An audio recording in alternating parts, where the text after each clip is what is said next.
প্রত্যেকেরই primary school থেকে শুরু করে হাই স্কুল, তারপরে কলেজ, ইউনিভার্সিটি, এই জায়গাগুলোতে প্রত্যেকেরই ফ্রেন্ড সার্কেলের সংখ্যাটা বাড়তেই থাকে, মানে একটা পরিধি আকৃতি ধারণ করতে থাকে।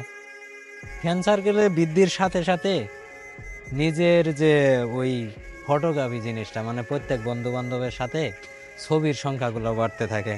হয়তো বা কোনো প্রিয় বন্ধুর সাথে ছবি আছে, আবার কোনো কোনো প্রিয় বন্ধুর সাথে ছবি নাই, মাঝে মাঝে সেলফি তোলা হয়। তো এরকম স্মৃতি আমাদের সবার মাঝেই রয়েছে, সবার ফোনেই স্মৃতি হিসেবে সেই জিনিসগুলা রয়েছে। তো আজকে যেই বিষয়টা আপনাদের মাঝে বলবো সেটা হইতেছে, এত বন্ধু বান্ধবের স্মৃতি অথচ নিজের ফ্যামিলির ভিতরে একজন মানুষের সাথে প্রত্যেকটা মানুষের ছবি থাকে না। সেটা হইতেছে নিজের বাবার সাথে বেশিরভাগ সন্তানের ওই ছবি নাই। নিজের বাবার সাথে কোনো সন্তানের ছবি না থাকার একটা কারণ আছে। এটা আমি কোনো এক মনীষীর বই থেকে পড়েছিলাম। আসলে প্রকৃতপক্ষে যে বাবার যে কষ্টগুলা, এই কষ্টগুলা তুলে ধরার জন্য পৃথিবীতে ভালো কোনো ক্যামেরায় তৈরি হয়নি, তাই তো কোনো সন্তানের বাবার সাথে ছবি থাকে না। সবাই ভালো থাকবেন, সুস্থ থাকবেন।